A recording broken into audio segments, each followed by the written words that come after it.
Welcome to another episode of Out of Bounds on the Boomer Bust channel. I'm your host, Terry, and today I wanted to talk about this idea that it's become increasingly hard for us to have conversations. I think everybody has heard that no matter kind of where you fall on different issues, that in America today, our society has a problem with discussing these different issues, issues that might hit close to home or whatever it is. It just seems like it's more difficult for us to have a dialogue. And that's something that I've really been thinking a lot about. I would say I've been thinking a lot about this the past 4 years, but definitely recently. And that goes for a couple things. I think definitely the stuff happening with Dave Chappelle, which I've talked about a few times, but all these conversations about race in America and everything, and there's so much behind that, even though when you really dig into it, I don't see what is so controversial about it, but there's so many, mechanisms behind that really stop people from talking. And that's on both sides. I think the move from Trump to Biden, I think the COVID things, just a lot of conversations I really look at right now. And I'm like, man, it's very interesting to see how difficult it is for people to, I wouldn't even say have a common ground or compromise. I'm talking about it's difficult for people to even listen to each other. And as I mentioned before, I'm going through a doctoral program right now in higher education. So we look at the history and stuff, and just in general, I think with the things I consume in my life, hearing about how things were at different times. And while some things have stayed the same, there was at least I feel like a different social interaction where you could really talk to people and get to a place of understanding and respect while still disagreeing. Many people say the term agree to disagree is, dead and gone. But anyway, I really wanted to interrogate why, at least in my observation, why these things are happening. And so this is what I came up with this model, and I wanted to share that today and kind of talk through it and kind of break down what I see being some of our barriers from having this type of dialogue that we actually want to have. And obviously, I think social media and the lack of interactions and soft skills, I think that all plays a part of it, and not a small part, but I don't think that's the main focus. I think it's different than that. And so, anyway, I'm going to bring this up, and this is the model that I came up with, to be named later, but this is the model that I'm working off of.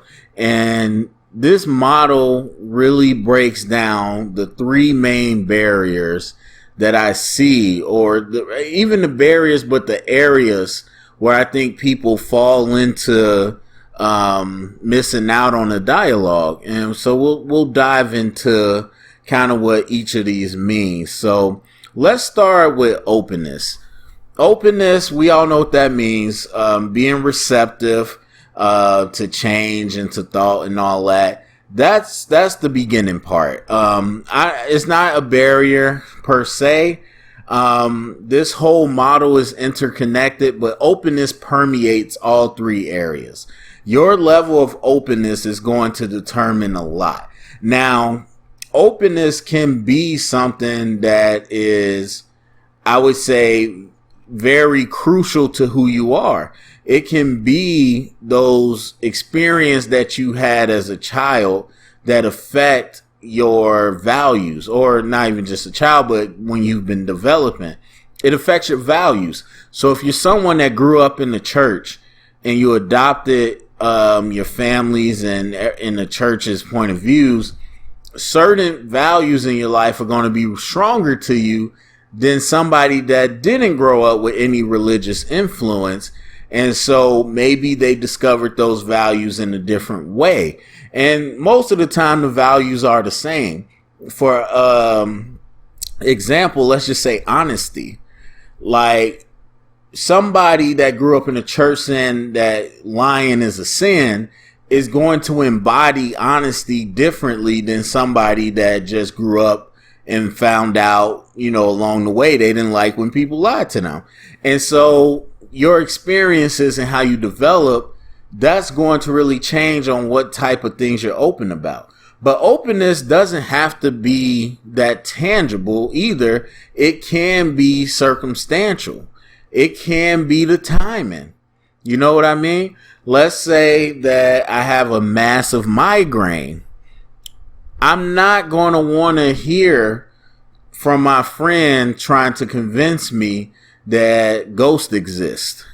That's not the time. If I don't believe in ghosts and he's trying to change my mind or introduce this new information, that's probably not the time that I want to do that.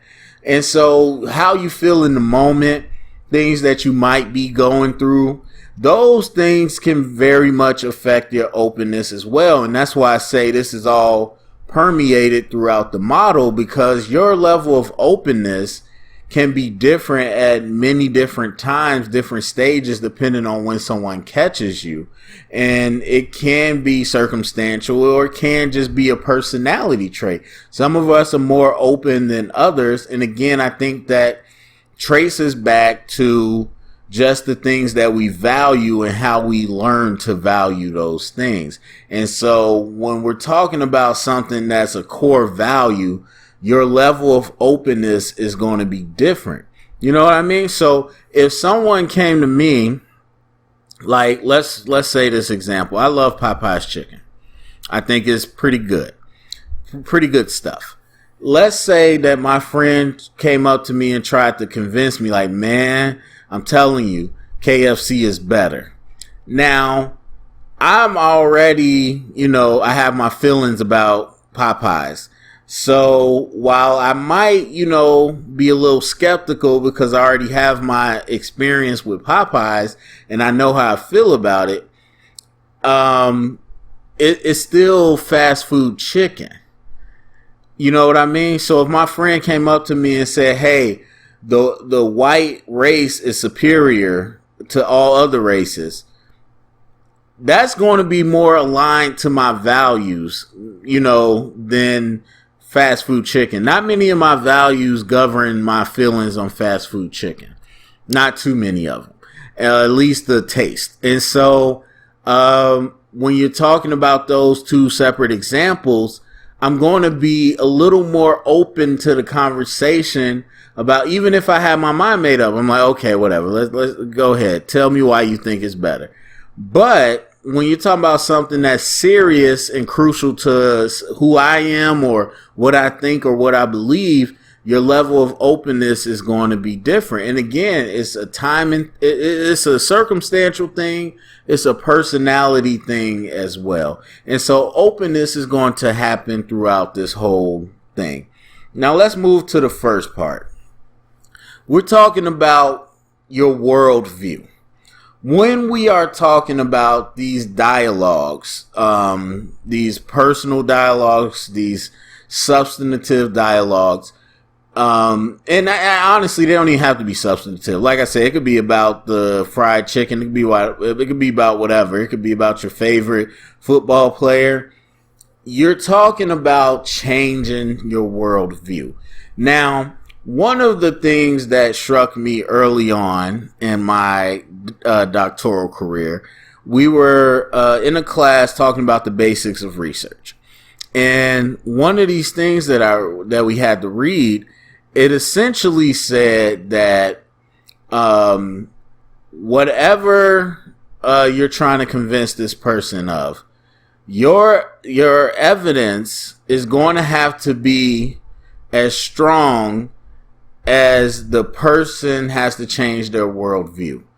And so let me say that a different way. That sounded kind of confusing.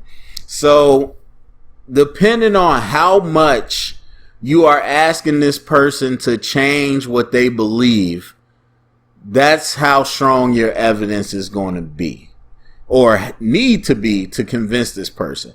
Obviously, it's going to be different for each person, but the more you're asking someone to change what they already think, that's going to equal the level of evidence you're going to have to provide them. Now, to give you an example of that, let's say that my friend comes up to me and says that, hey, look, Toyota is cool, but Chevy is way better than Toyota. Now, there's a couple things. We're going to go back to the openness. I'm going to approach that differently if I had a Toyota all my life. If all I had was Toyota cars, my level of skepticism is going to be a little higher. If I came at it where I had Chevys all my life, my skepticism is going to be a little lower. Now, if I had neither of those cars, I've always had Ford, then I might be a little open. Okay, let me listen to this argument. So whatever argument you're presenting, how much that has to change my worldview, you're going to need strong evidence.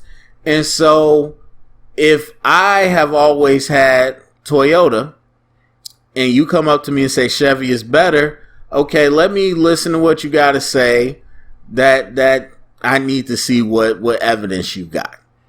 And to be frank, going back to the openness, if I'm a diehard Toyota fan, I might be closed off to that conversation a little more than if I was a Chevy diehard fan. And so openness again plays a factor. But here's my point. Let's say my friend came up to me and said, hey, every president has been a shape-shifting alien. Since we've had presidents, it's always been the alien that shapeshifts and controls the country. Now that is asking me to believe a lot more than you talking about two car companies. Even if I love Toyota, there's a world where I can see Chevy might be better. But if I don't believe in aliens, and you come up here and tell me that not only there's an alien, but that alien is our president and always has been our president, you're going to have to show me some really strong evidence for me to believe that. That my skepticism is sky high when you come to me. Now, even if I believed in aliens, but I've never met an alien, I've never even met the president, I still might be more open to it, but my skepticism is still going to be pretty high versus you trying to tell me which car is better than the other car. And so when we're talking about these conversations, this is the first step. How much are you asking me to believe? And whatever. I say what I want, and hopefully it's not offensive. But let's just go there because it's a hot button topic. If you're a person who's been living for 50 years, and for all 50 years, all you've ever known was man and woman. Now, you might have seen the roles of a man and the roles of a woman change. You might have understood that, okay, and you might believe it or you might not believe it, but you've seen it. You might not fully believe women are smarter or as smart as men. You may not fully believe a woman can be a leader, but you've seen it. Even if you said, hey, she's the exception, you know it's possible. And so you might have changed a little bit your thoughts about the roles of man and woman. That's one thing. But if you're talking about, well, man and woman are not the only two genders, there's more genders. That person who's had their entire worldview over 50 years be man, woman, you're asking them to change a whole lot. And to be frank, changing your worldview is not always a fun thing. I think for the most part, our human nature is we like things to be familiar and comfortable. We don't really love chaos. Some people might disagree, but I don't think we love chaos. And so, again, your personality, person to person, is going to be different, and how open you are, and the circumstances is going to change too. But overall, when you're asking someone to really redefine their world and their facts, that's going to be uncomfortable. And so that one example of somebody that's been living this long and you say that there's new genders is going to be work for them to change. And I'm not saying that it's impossible or whatever. Again, it's individually based. It's all determined on how open you are, and that's determined on a few factors. And so, again, when you're asking someone to change their worldview and their facts, the more that you're asking them to change, the harder I think it is. I wouldn't even say the harder it is, but the less open they will be.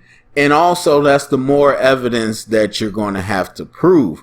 And the last thing I'll say about that is thinking critically and thinking in general is draining. A lot of times we think about physical activity and because we can see it. We know the heavy weights. But look, there's times where I've had workouts, it's leg day and squat day, max out on squat, and I leave, drained, dead. There's days, might be a conference where I've learned something new that's blowing my mind, and I'm asking questions, I'm getting new information, I'm pushing back, I'm having a dialogue, I'm making connections to what that new information might mean. And to be honest, those days from the conference can be more draining than those days in the gym.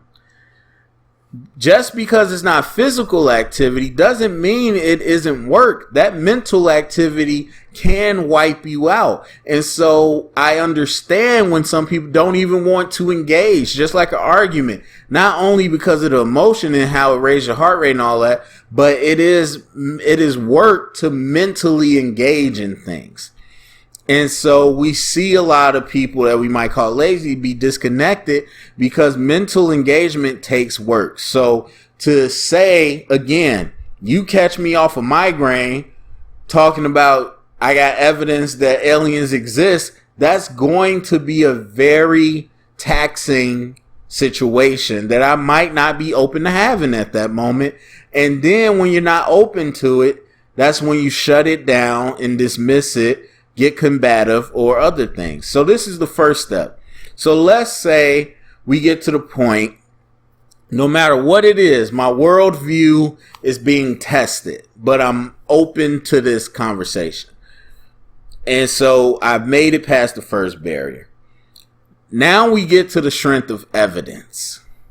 And as I mentioned before, the concept through research and argument and presenting this idea is that the more that you're asking this person to change their worldview and what they believe, the stronger your evidence has to be. So let's go back to my example with Toyota and Chevy. My friend tells me Chevy is better than Toyota. I'm a die-hard Toyota fan. You're going to have to bring me some solid evidence. Or let's just say I'm not a Toyota fan, or let's say I'm neutral. My friend says, here's my list of repairs that I've had with this Toyota car. And here's my list of repairs that I had with this Chevy car. The Chevy is way less in the same time period. Therefore, Chevy is better. Okay. Now, either way, whether I'm for Toyota or against it, there's going to have to be a questioning of this evidence. It depends on the individual. You could approach that and say, hey, I really think that it's important that you don't pay a lot of money in repairs when you buy a car. And so this is impressive evidence That's pretty impressive that the Chevy was half the amount of repairs. I am now being convinced and open to this conversation that, hey, Chevy might be better. Or you could approach it at a more larger view and say, well, that's just your experience. Somebody might have had a different experience. Or I can say, that's only 2 cars. You haven't had their other cars. You haven't had enough cars to compare. You would have to have 4 different Chevys and 4 different Toyotas to compare. Or I could say, looking at your repair bills isn't a good way to judge which brand is better. There's a lot of ways I could come at that. And again, depending on the first part, my worldview, if I'm a Toyota fan or not, or neutral, I could be more open to accepting that evidence or less open. And so strength of evidence in that conversation is agreeing on the evidence. And that goes to another principle of research and inquiry that a lot of people that do research, they understand. In those fields, in all fields, it's a big debate about what's the best way to measure things. And so you will see that some people might say, again, depending on what you're doing, there's a debate on the best way to measure that thing. So if you're talking about this type of environment's effect on this type of plant, there's somebody that's going to say, well, the best way to measure that is this. If you're talking about the way students learn at different times of year, somebody's going to say the best way to measure that is to measure this. And so each expert in their area have different ideas of the best way to measure it, and they debate all the time. That continues till today. And so whether you're, doing the actual research or just having this conversation about Toyota and Chevy, or you're having a conversation about your favorite basketball player, or you're talking about the favorite TV show, you're going to have an idea of what's the best way to find evidence for this argument. And so again, that goes back to how much do you want me to shift my worldview? And so some people get shut down at this part because they don't think the evidence is strong, or they don't think that's an appropriate measure of evidence, or there's not enough. And now they just pretty much dismiss your whole argument. So here's an example. We're talking about the COVID vaccine. At one point online, I was mentioning that there hasn't been one study that I've seen that has significant or that has claimed significant difference in vaccinated people getting infected than versus non-vaccinated. So this person responds with a study, with a link to the article. Boom, here's the evidence right here. Now, if you would have did this to me 5 years ago, it would be a different outcome. I might have just looked at that and said, okay, there's the evidence. The experts said it. I'm going along with it. But because of where I am now, I know how to interrogate a study and interrogate the evidence. And again, this goes back to the individual. So with somebody like me in that situation, I'm going to be able to go through this article and find out, is this really good evidence? Is this strong evidence? 5 years ago, I wouldn't have been able to do that. And so there's a question too of what is that person's ability to interrogate that evidence or understand how to interrogate the evidence. That's going to change how open you are. Because again, 5 years ago, Terry might have said, oh, there's evidence. The doctor said it. Okay, we good. And I was way open to that. But this Terry, I'm not as open because I'm like, okay, well, now I need to interrogate this evidence. And essentially, I look at it, and first off, all the samples from the evidence or from the article in the study all came from the same area. Number two, less than 10% of all the samples were used in the study. So you got thousands of tests, they only use like a couple hundred. So that's a red flag. And then after that, these all were at-home tests. So these were tests that people sent in from their house. That was another red flag for me personally. And then lastly, when they finally made the claim that, hey, vaccinated people get infected at a lesser rate, they didn't show the numbers. They just said it based off the study, but they didn't actually show you the numbers like they did with the other things they were claiming.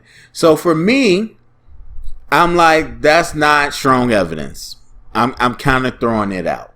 Now, again, depending on how much you are invested in this, you know, if you are vaccinated and you feel like everybody should be vaccinated, you're not asking me to think that much differently than I already think. Now, for me personally, I'm not getting vaccinated. I'm not anti-vaccination, but I'm not getting vaccinated for other reasons. And so for me, my level of openness is different because you're asking me to shift my worldview more because I've not seen this information, as I mentioned when I posted. I haven't seen this information yet that confirms this. And so you're asking me to shift what I know. Now, do I have a huge stake in it? No. Like, I mean, if it's true, then okay, now I can update my information. Now, if you're a person where you just have to be right, that's stuck in you, that's a value to you, then it's going to be harder for you to be open to it. And again, openness is part of this whole equation. But part of it goes to the first barrier. What is my worldview? But I made it to this point. I'm open enough to hear other opinions. Hey, I said, to my knowledge, I haven't seen a study. So I'm welcoming other people to show me a study about COVID vaccines. And I see it. That doesn't mean I'm accepted at face value, because who I am, I know how to look at the evidence. I interrogated it. This isn't strong evidence. I haven't changed my mind. And so some people get stuck right here. As I mentioned before, if we're having this discussion about Toyota and Chevy, and you bring me your car repair, you haven't brought me no other evidence, no other numbers, that might not be enough to me. And then I'm just going to dismiss the argument that you're talking about. And guess what happens? It cycles back over. The next time somebody brings it up, I'm going to feel the same way. So if somebody said to me, hey, COVID vaccine means that you're less likely to get infected. Well, okay, what's the evidence? They gave me the same article. How do you think I'm going to feel? I'm going to shut it down. So there's that. That's the second part. Now, the last part, some people might argue as a thing or not a thing. To me, it's 100% fact. I think everybody would agree with that. But there are those out there that want to argue. The last part is loss of power.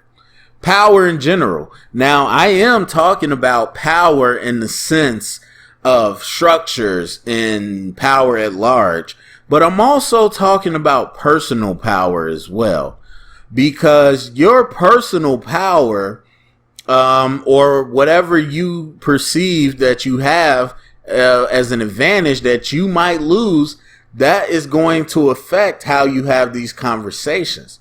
And so some people, you have money. Money's our favorite thing to talk about in America. But let's be smart about this. Money isn't the thing you want. Let's go deeper than that. You don't really want the money. If you woke up tomorrow and you had a briefcase with millions of American dollars in there, and you were like, yes, and then you went outside and tried to spend it and found out that nobody wanted that. They only wanted this new physical Bitcoin. There's a new Bitcoin, and that's the only thing people use and take. Guess what? You don't care about that money because it's not currency anymore. It ain't about the money. It's about the power of choice. The more money you have, the more options you get to choose from. The more options you get to do. Do you want to go to work? Do you not want to go to work? Can you take a vacation? Can you not? The power of choice. Or even if it's just your ability to engage in the market. So those without money, they can't engage in the market. They can't go out and shop because they don't have the money to do it.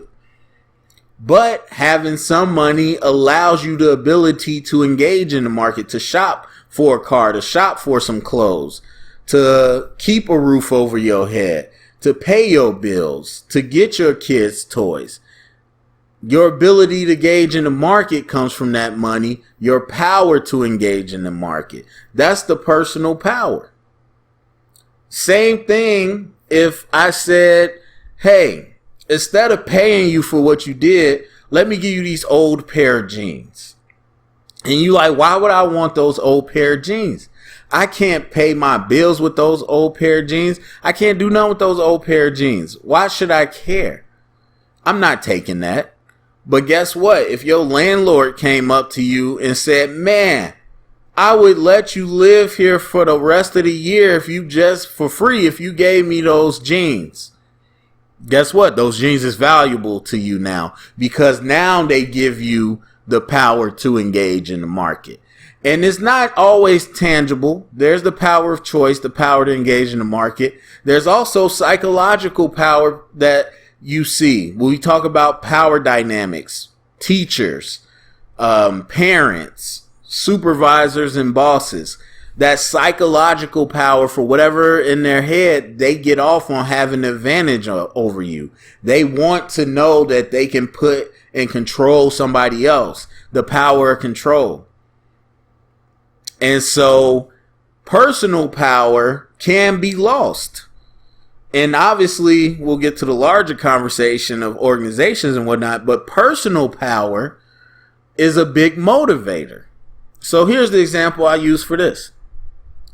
Let's say that you are a CEO of a big Fortune 500 company, making real good money, all that stuff. One of your employees comes to you and says, hey, this supervisor is a racist. Now, that's a shock.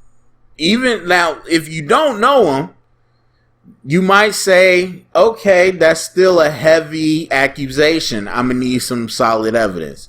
Let's say you do know him really well. What is the first thing you're going to do? Oh, well, I've never heard him be that. That's a lot. That's changing my worldview. That is changing what I think is fact about this person. Your openness is going to be a little different. And so, okay, you asking me to really change my idea of this person one way or another.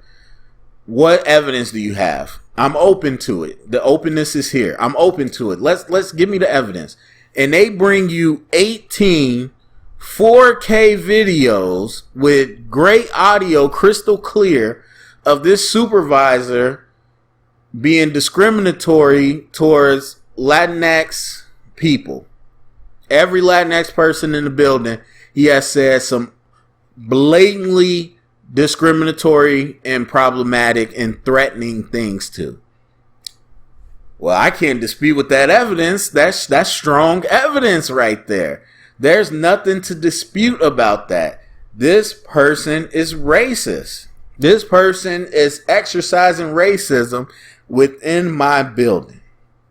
So now we went through the stages. That's a lot for me to take in. You changing my worldview, but I'm open enough to do it. Okay, what's the evidence? You got to really show me some evidence because I know this guy. Okay, that's some really strong evidence. That's nothing that I can dispute. I'm open to accepting that evidence. So what's the last barrier to this dialogue? Power. Let's say that supervisor happens to be the nephew of your biggest stockholder. This person has the most investment in the company, and that's his nephew. You disciplining that person or whatever can result in loss of power, personal power, power for the company, power for your job. Everything can be affected because you might lose power. And so how does that change how you react? Obviously, you might not reach the same level of dialogue and conclusion that you might have before. You might say something like, okay, I might have to say this video isn't that clear. I don't know. Did he really say something problematic? Or you might say, okay, you might give him lip service. You're right. I see it. This is strong evidence. I'm going to make sure to fix this. And then you might do nothing. Or maybe you might move him to a different city. You might relocate him and continue to let him still work there because you don't want to disrupt that power. And so that loss of power, that potential loss of power, affects how you then carry it out. It might completely shut you down. As I said, you might completely go on the defensive and try to defend what he did and tell everybody to just calm down. It's okay.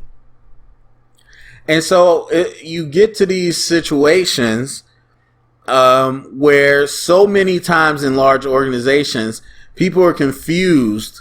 How come these people seem like they can't get it? They don't understand what's happening. Like for me, I work in a college. It happens all the time. It happens at businesses all the time. Okay, well, we're going to have a meeting about it. Okay, well, we're going to have a listening session about it. Okay, well, we're going to debrief the listening session. Okay, we're going to form a task force. Okay, we're going to do all these things so I can understand what's happening.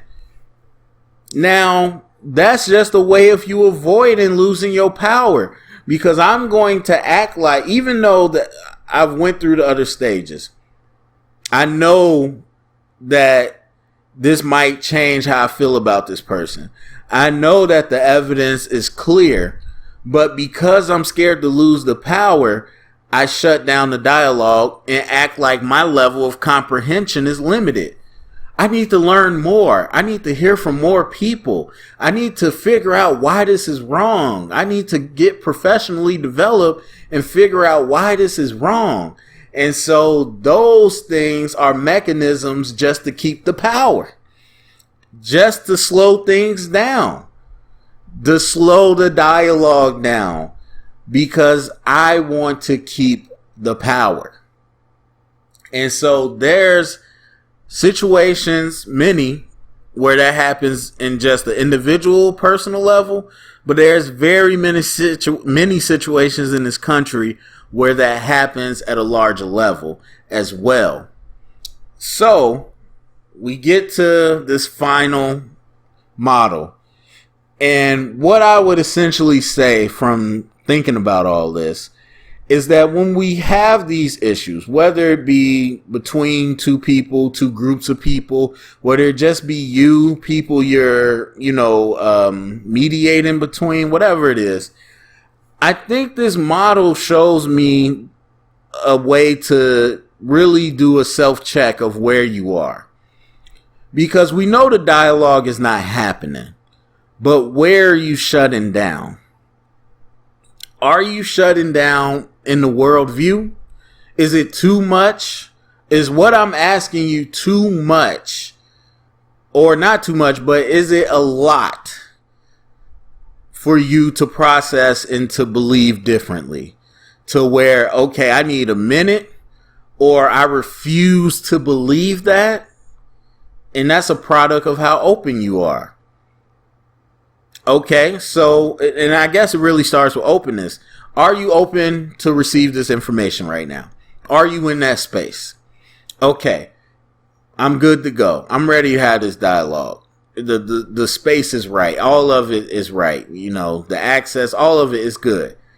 Wow, okay, you just dropped a bombshell on me. That's a lot. Do I want to stop so I can process? Or are you saying something categorically ridiculous? The white race is the superior race. That's too much for me to believe. I'm shutting this conversation down. And so you lose the dialogue. Okay. If that's not the case, if you know, the information, and I would say if the information is too much for you, why? So like the case of the white race. If that's too much for me, that's probably because of the value I have in this idea of equality amongst us as human beings. Or the idea that I value who I am as a person and my people as a person. And so I can't accept somebody telling me that our race is inferior.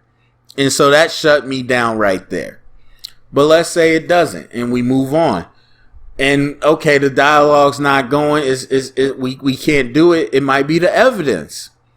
And so we see this a lot. Facts versus feelings. That's the big fun part to talk about. And it makes sense though. Facts, things that are more tangible, are more readily accepted by humans, I should say. Us as humans. Things that I can touch, smell, see, that really affect the senses. If you sat here and told me ghosts are real, and you gave me an in-depth description about what happened to you and how you felt when you found out ghosts is real, that might not move me. And if it did, it wouldn't move me as much as if you took me to where you were and I saw the ghost too.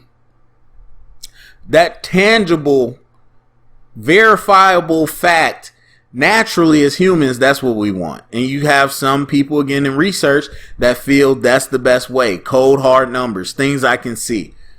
But just because you can't see the feelings and you can't always measure it doesn't mean it's not true. But for some people, that's not evidence.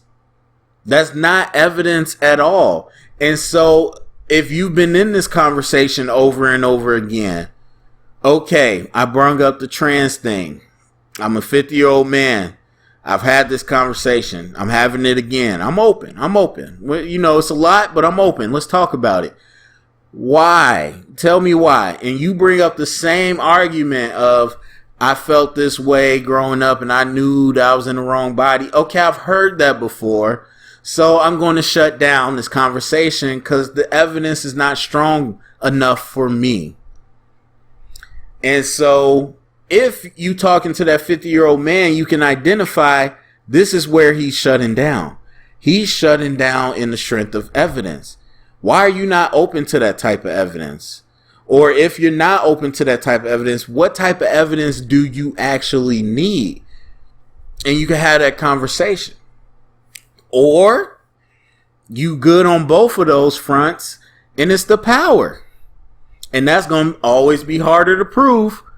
Now, I would like to think that there's a lot of people that can sit here and say, oh, it is the power. I fear losing something. And that's why I'm not really open to this idea.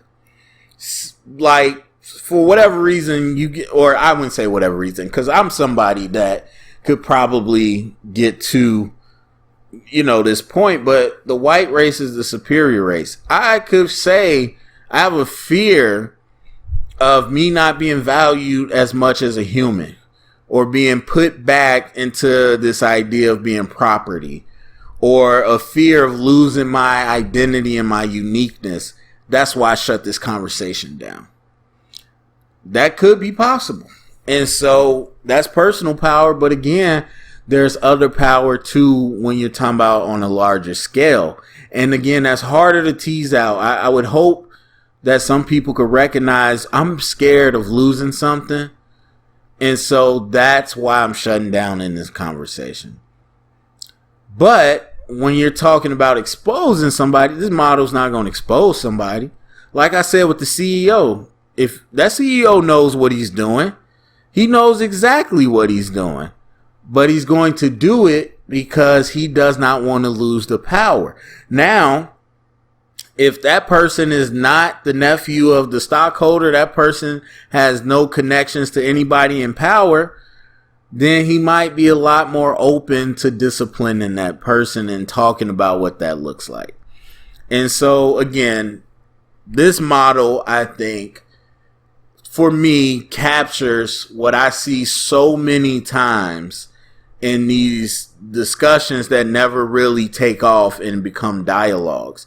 And the last thing I'll say, it is possible this is what shuts down dialogues.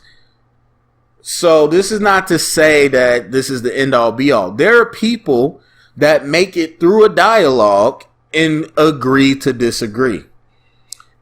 You get through the whole dialogue. You heard what they had to say. You were open to it. You had this discussion. None of these areas shut you down. You did it, and you still don't agree. That is perfectly fine. It happens to me all the time. There's a lot of smart people that hopefully continue to challenge themselves, and things change. Sometimes things don't change. And then you keep living, and then it might change later. But when we're talking about people that get shut down and we can't have these conversations, I think it falls into this model here. And so that's it for me. Love to hear what people have to say. Share it around, get the conversation started. Thumbs up, subscribe, and thank you for going out of bounds.